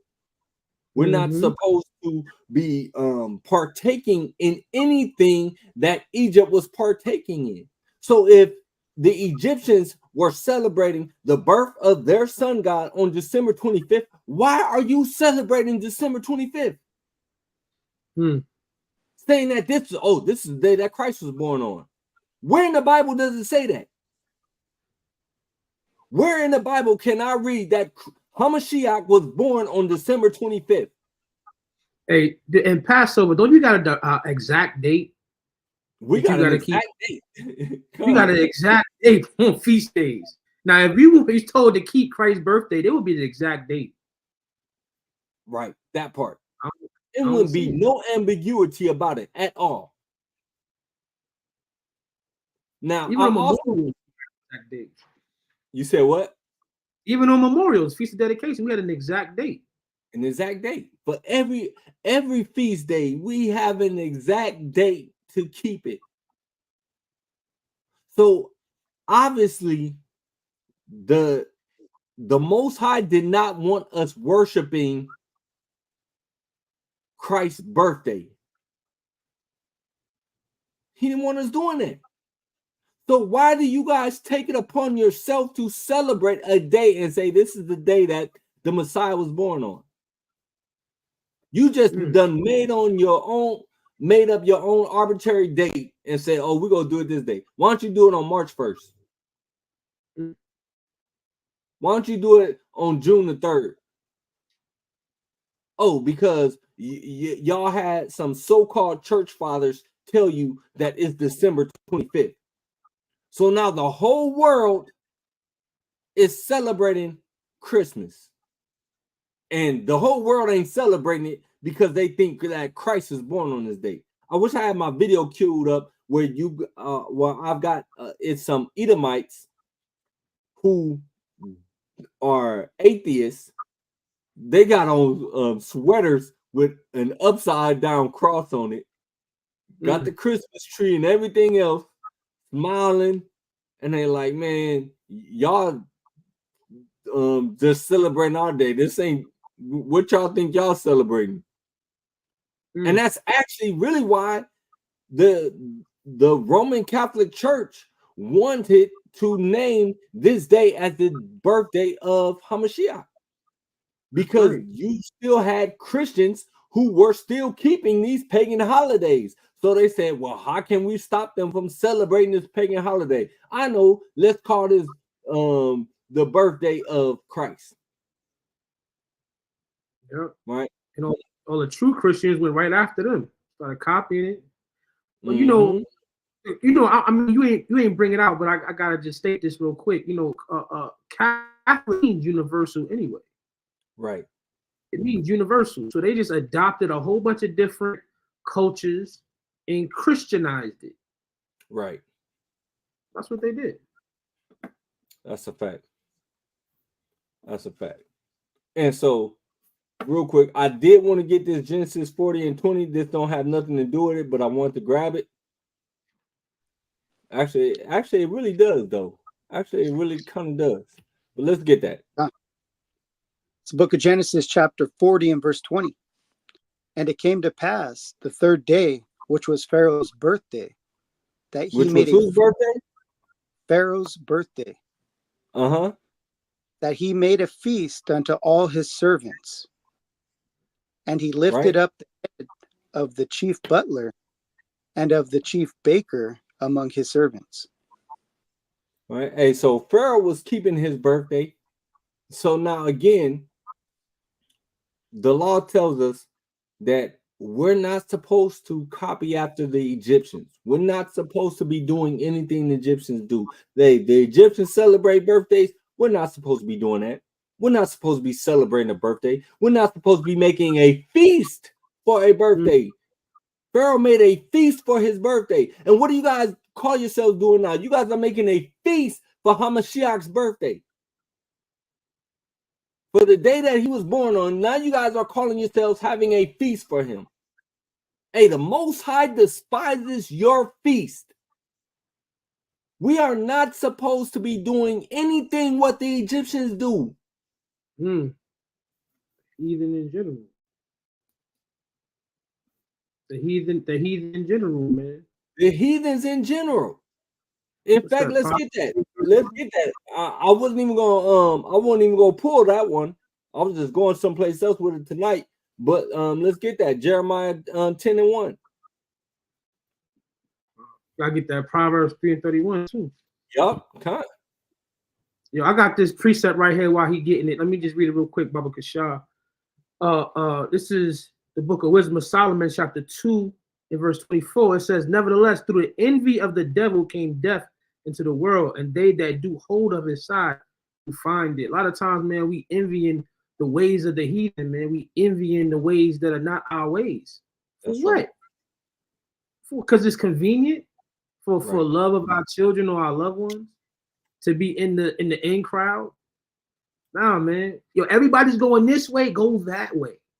Y'all seen that before? Everybody's going this way. Well, you know what? Something should be telling you to go the opposite direction. Right. But let's get where you want it though. You know what? And that's what you just said. If everybody is going this way, you go that way. You know, that makes me think of a precept. It actually brings a precept to my mind in Matthew. Let me grab that here real quick.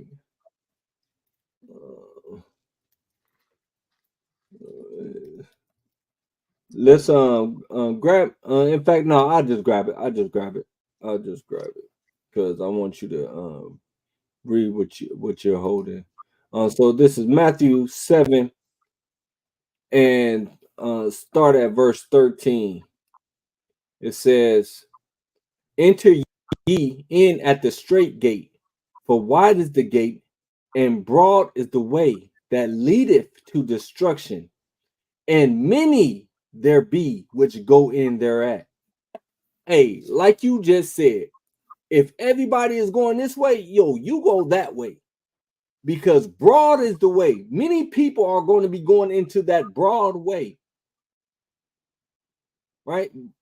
And it's, in fact, let me read verse 14. Because straight is the gate, and narrow is the way which leadeth unto life, and few there be that find it. It's only a few people that's going to be going down that narrow path, down that narrow road.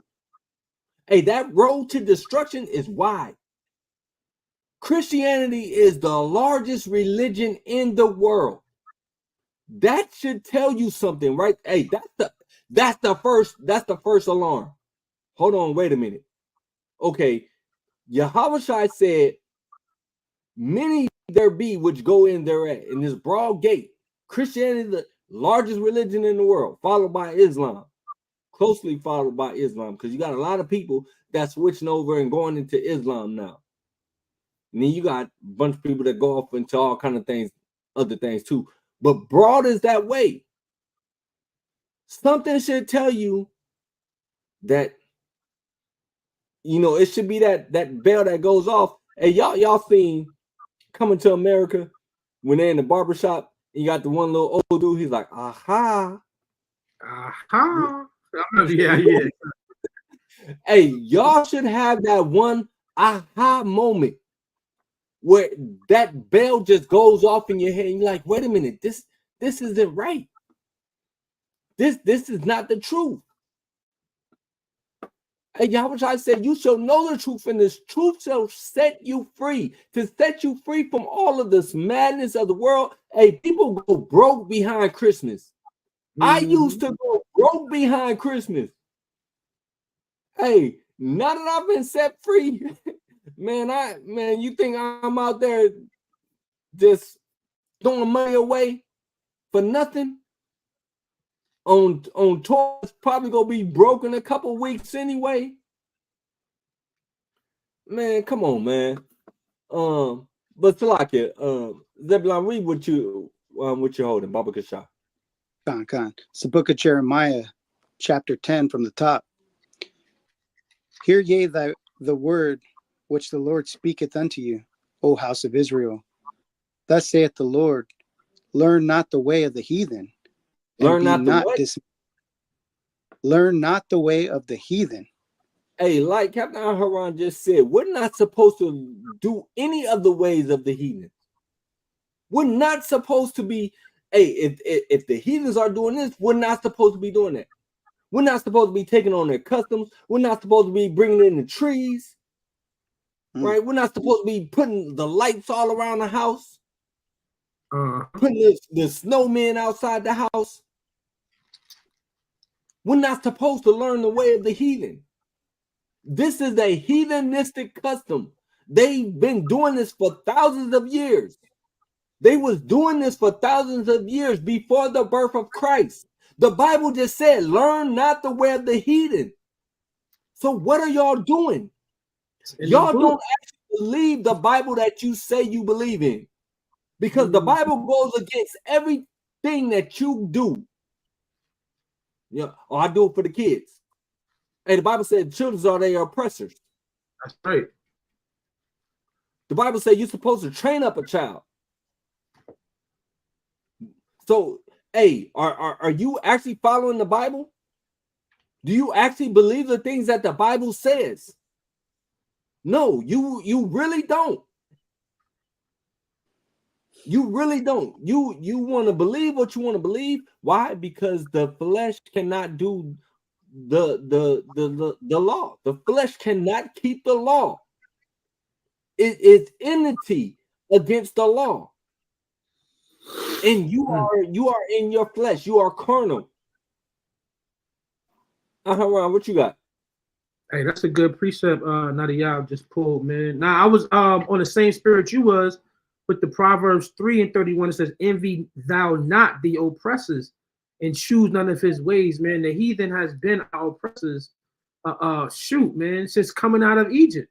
Since coming out of Egypt, man, they've been trying to stop the momentum, which is the Israelites through the Most High God. You know what I'm saying? Right. They've been trying to stop the momentum, man. And we gotta be set apart and be separate, as the Most High God told us we are. But we don't believe it. We don't believe it. We gotta believe that. And it's not us who's on this class right now because we know it, but it's our family, our loved ones. You know what I mean? It's like they know the Bible, but they don't want to accept it. I told Yahweh earlier. I talked to my mom's. My mom's giving me beautiful scriptures, support. I'll be really feeling like I'll be reaching her sometimes. But when it comes down to things like this, she's unshakable. She's like a tree planted by the river. She is not moving, bro. And all you can do is pray for her. Salakia, real quick. Nazar, that was 10 and Jeremiah 10:1. Salakia, I just saw it. Let's get that Yah precept, though. That was a good precept. I don't know what Kadar Haram posted that Baruch 6:4. You can check that out. Baruch 6:4. Let's get Nadiya's and then let me Baruch 6:4.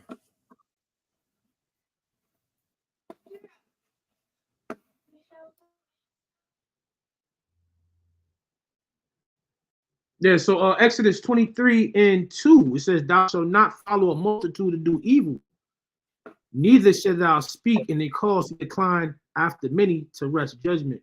So we shouldn't follow, man, after brothers, man, who or sisters or people we may see who's going down the path of destruction, man. We gotta be separate and we gotta be set apart. And then so that Baruch 6:4 Salakia, it reads, oh, hold on, that's 4 and 6. Salakia. Baruch 6:4. Wait, hold on.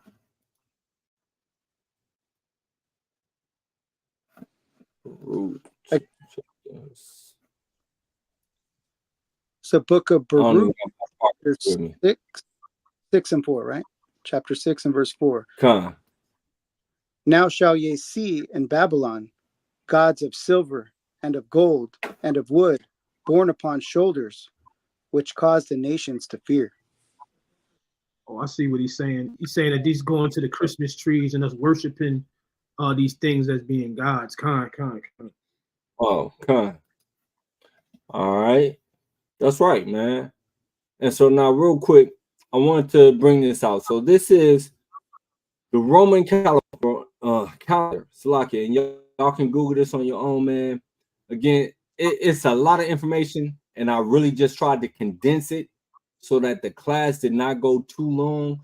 So a lot of these things I want y'all to actually go and look up yourself, do some research on your own because it's out there. You know, the book says that in the last days, knowledge will abound, right? So the knowledge is out there. Yo, y'all just got to go out and find it. You just got to read. The knowledge is there, man. But anyway, so the Roman calendar in 354 AD. Who knows when the council of the Nisan council, when that happened? All right, but anyway, so this calendar was in 354 AD. All right, it was created by a calligrapher named Philocalus. All right, now this calendar literally states that December 25th was the birthday of the Roman sun god. You can go and see this. It literally states that on this calendar. In part 6 of this calendar, it actually has December 25th listed as a pagan Roman holiday. Again, I'm going to ask in the chat, who knows when the Council of Nicaea happened? Come on, am I saying it right? When was you talking about when they changed it to Sunday? Yes. Yeah, I think that is the Council of Nicaea. Right? Who knows when it happened? Yeah. All right. William Clark said 325 was the Council of Nicaea. So 325 AD. All right, come. So now 325 AD was the Council of Nicaea. Now look again, this calendar is 354 AD. Right? 354 AD. 29 years after the Council of Nicaea. 25 years after the Council of Nicaea, the Roman calendar still had December 25th as the birthday of the Roman sun god. You have to make a mental note of that. Right? Now, this calendar is the oldest literary reference to a pagan feast of Sol Invictus, the sun god of Rome. Now, on the same calendar, it also mentions the birthday of Christ. All right. But this is literary evidence that shows that they were celebrating the birthday of the sun god on December 25th. Now, some people will say that the winter solstice is on the 21st and not the 25th. Right? That's what some people will be like, oh, wait a minute. The winter solstice ain't even on the 25th. Now, that is according to the Gregorian calendar. Now, the Gregorian calendar, it's only been in effect since 1582. The Gregorian calendar actually came and replaced the Julian calendar that was created in 46 BC. The reason why it replaced the Julian calendar, because the Julian calendar, every year it was off by 11 minutes. Now, in the original Julian calendar, the winter solstice was on December 25th. All right. So that's just for anybody, because of course it's always going to be one that comes and say, well, that the 25th ain't the winter solstice. But that's why you'll see the winter solstice on the 21st instead of the 25th, because they actually changed calendars. All right. Now, this is a quote from an elder, from one of the church elders in 63 AD. He said, the Bruma, which is the winter solstice, begins at the 8th degree of Capricorn, the 8th day before the calends of January, which is what? December 25th. All right. Moving on. All right. So at the end of the day, so what? You know, our people, we was talking with a gentleman. I asked that man point blank. I said, bro, if the Most High told you to stop celebrating Christmas, would you stop? The brother said to me, no, I wouldn't. He said that. And a lot of our people, hey, like Captain Aharon just said, hey, his mother is saying that she gonna continue to celebrate Christmas. Right? But let's see what the Most High told us. Right? Let's get Deuteronomy 12 and start at verse number 30.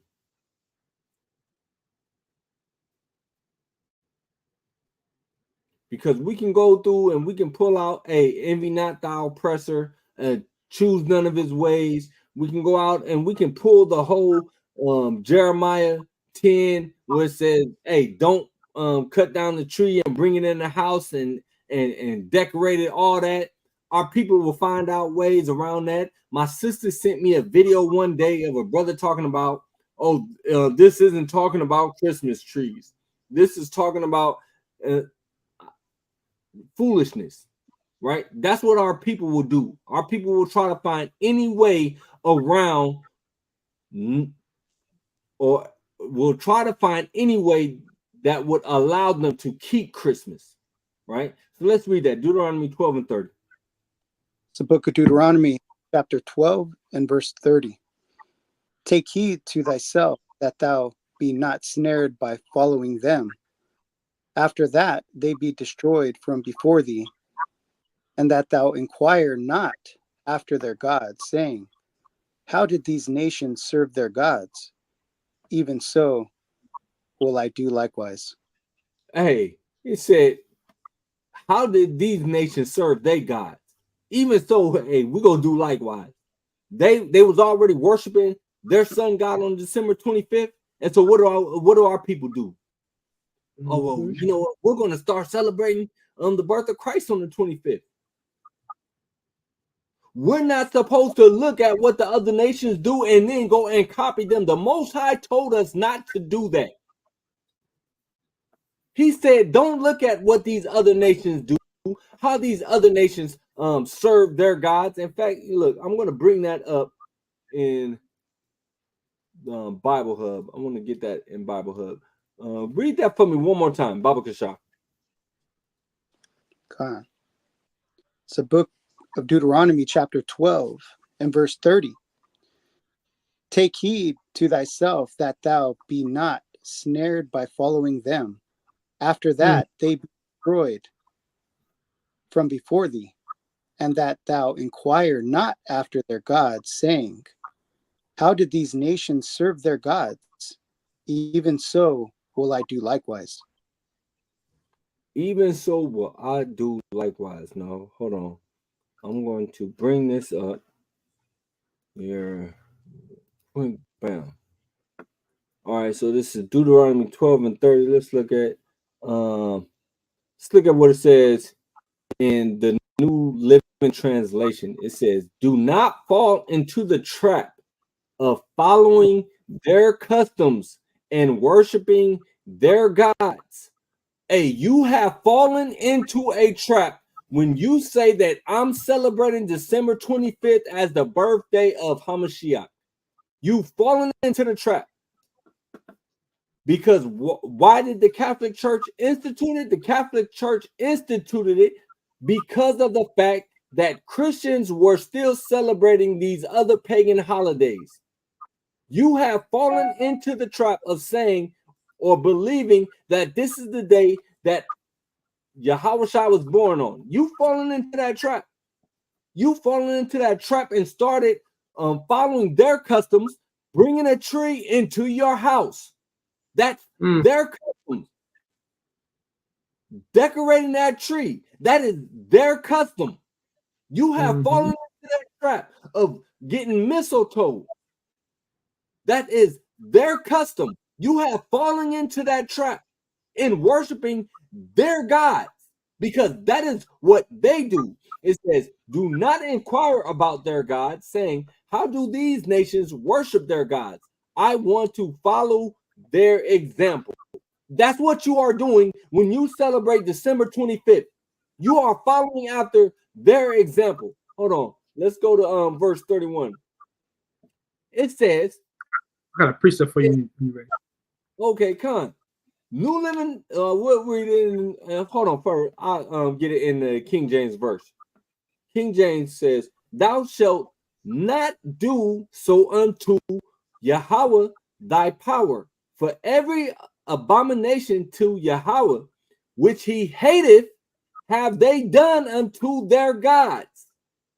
For even their sons and their daughters they have burnt in the fire to their gods. Hey, that's that god of Molech. That's right. Right? So now let's read that in the NIV. It says, you must not worship the Lord your God in their way. You cannot worship or serve the Most High in any way other than what the Most High has commanded. Now, when we read Leviticus 23, what did it say? It said, these are the feasts of the Lord. That's right. The feast of the Most High. That is how you serve the Most High. You serve the Most High by keeping his laws, his statutes, and his commandments. You cannot make up your own holiday and say, well, this is what I'm going to call or how I'm going to serve the Most High. No, that's not Bible. That's not biblical. Your pastor is a liar. Your preacher is a liar. Your priest, your reverend, whatever you want to call them, is a liar. They are not teaching you the Bible. And Bring you it need out. to get from that church. You need to get far away from that church. Any man who tells you that you can serve God anywhere that you want to is a liar, and he is leading you straight to the lake of fire. It says you must not worship the Lord your God in their way, because in worshiping their gods, they do all kinds of detestable things the Lord hates. We'll say it again. They do all kinds of detestable things the Lord hates. They even burn their sons and daughters in the fire as sacrifices to their gods. You have to get away from these churches. Again, Revelation 18 said what? Revelation 18:4 said, come out of her, my people. That's what you have to do. You have to flee from these churches. Come out of her, my people. Get verse 32. See that you do all I command you. Do not add. Go read that again. It said, do not add. Do not say, oh, this is Christ's birthday. You've added to the scriptures. You just added that. It said, do not add and do not take away from it. In the King James, whatever I command you, be careful to observe it. You shall not add to it nor take away from it. December 25th, saying that is Yahweh's birthday, you have added to the word. Saying that we keep December 25th for Yahweh's birthday, you have added to the word. You are breaking the commandment of the Most High. Bring it out. Yo, man. Hey, what was your precept? Man, I don't even know if I want it now. Now I'm gonna bring it real quick, man. Christ taught on this. Christ taught on this particular subject in Colossians. Well, not Christ in this right here, but Christ did teach on this. But this verse right here is Colossians 2:8. It says, beware lest any man spoil you through philosophies and vain deceit, after the tradition, after the rudiments of the world, and not after Christ. We gotta watch out. We gotta watch, man. We get the world in us, man. We get all these different customs, start combining stuff. Hey, Babylon literally is confusion. Right. You know what I'm saying? And you'll be led astray in confusion. But what is the Most High God wants, man? Let me get that John 4:24, and I'm gonna yield. What is the Most High God? How does the Most High God want us to serve him? John 4:24.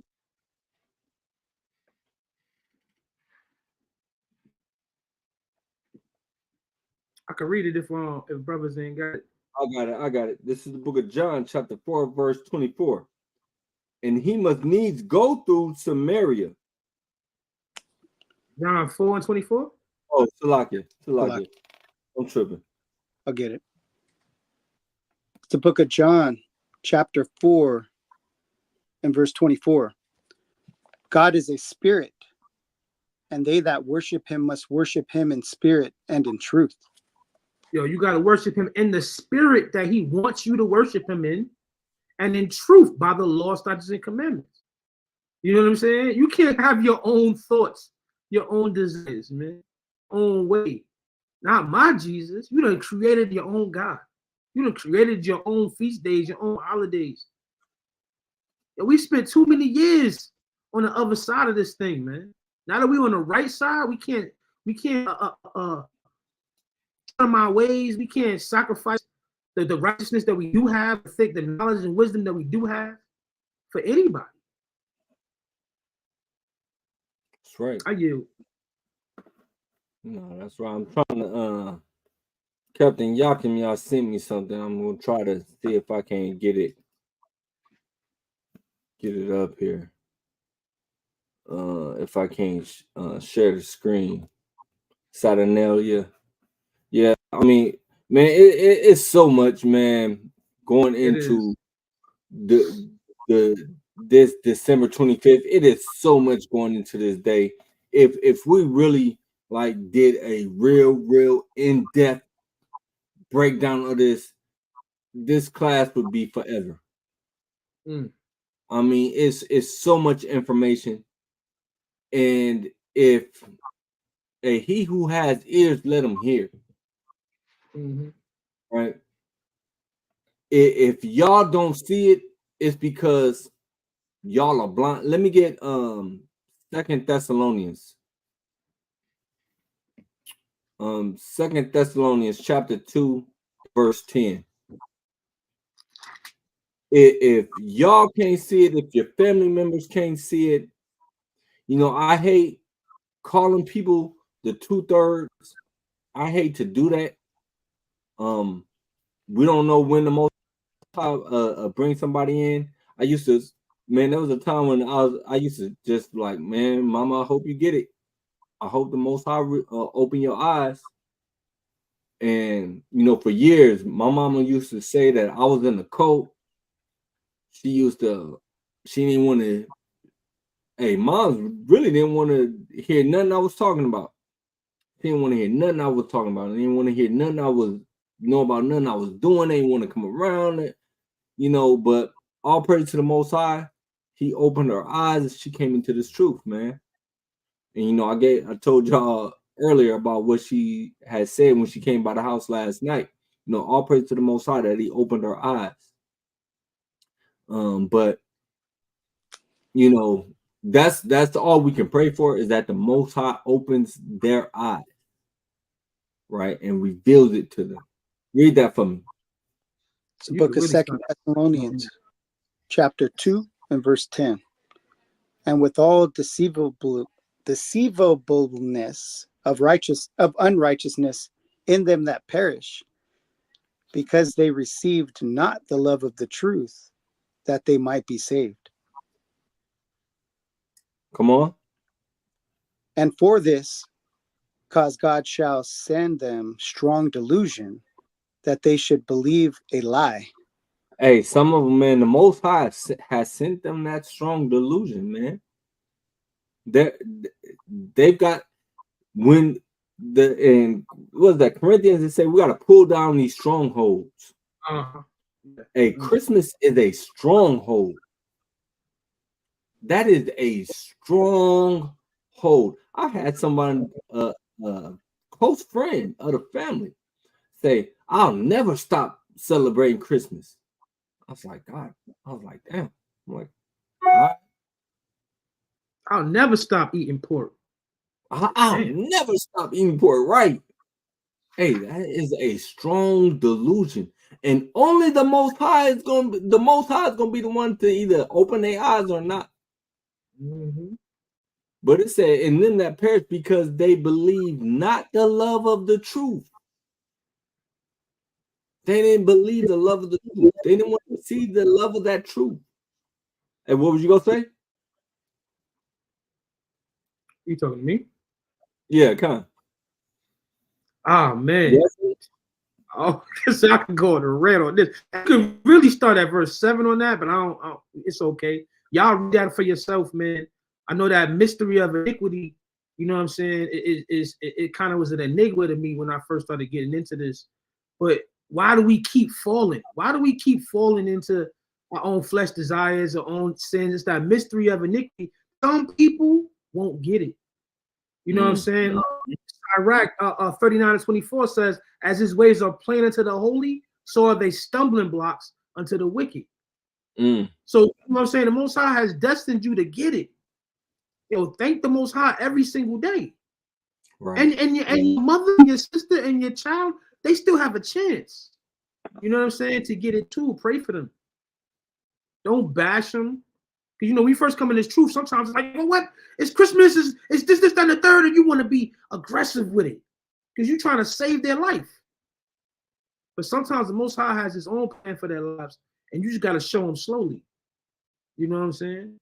Do whatever you can do to bring them around, you know what I'm saying, the best way you can. I'm going to yield on that. Yeah, God. That's real, man. All praise to the Most High. You know, I learned that the hard way when I first came into this truth. I was on fire, and I was trying to club everybody over the head when I first came in it, and then I was like, okay. I was aggressive. Right. What does the Bible say? What does it say? I thought you loved God. What does it say? Right. Brothers burning up with that zeal. You know, hey, what does it say in Jude though? Hey, somebody, Oh, you gotta say something here. Yeah. Yeah. Kind of. So you know, it's a man. At the end of the day, hey, you just gotta pray for them. But with that, yo, your family members, you know, show this to them that, especially that Deuteronomy 12 and 30, yo, man, it's like you can't get around that. Yeah, Jude 22 to 23, the water. Yeah. Right. You need to come home, Right. For real. And that brother was we was at camp the other day. Hey, when we was at camp, we was dealing with them pastors, man. The first one came out and hey, brother, y'all tried to he already tried to like, hey, you know, hey, it's not, hey, what did he say? He said something to like already kind of let the brother know, like, oh, it's not contentious, you know, something to that extent. But man, it went that way anyway. We went up, man, and it was all bad. So when the second pastor came through, I was like, man, I ain't gonna say nothing this time. I'm just gonna be quiet. I'm just gonna be quiet this time around. I'm gonna let Baza y'all deal with the brother, man. He said, yeah, I tried to keep the peace. He tried to save old buddy. Yeah, kind of. But yeah, so man, hey, again, hey, the water, for everybody who tuned in, man, all praise to the Most High. And you know, again, we always appreciate y'all coming in, y'all tuning in, y'all rocking with us. Man, send this to your family members. You know, you can really do. There's a lot of research out there on the subject of December 25th. And again, if it is what it is, you know, you gotta choose you this day whom you go serve. With that, yo, again, we got the Passover.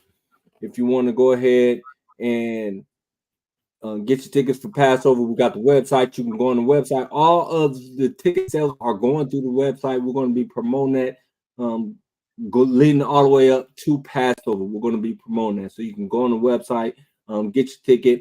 Again, the family tickets, there is a discount. So, for instance, if you got 4 family members, I mean, overall you're saving. It works out to maybe like about $45 per person, something like that.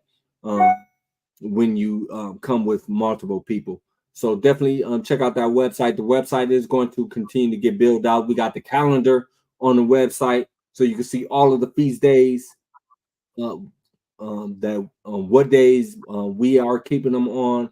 So check out that website and continue to support the brothers, man, that's doing the work, man.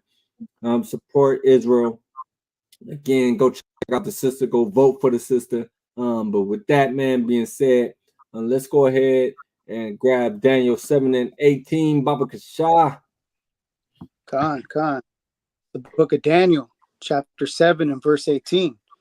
But the saints of the Most High shall take the kingdom and possess the kingdom forever, even forever and ever.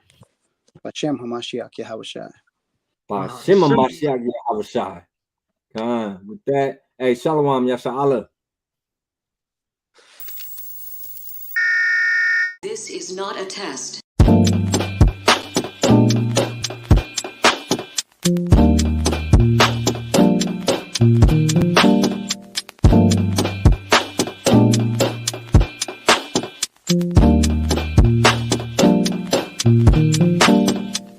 Black skin, black sauce, black Jesus, black music, black skin, black sauce, black Jesus, black music, black skin, black sauce, black Jesus, black music, black skin, black sauce, black Jesus, black music, black music, black music, black music, black music, black music, black music.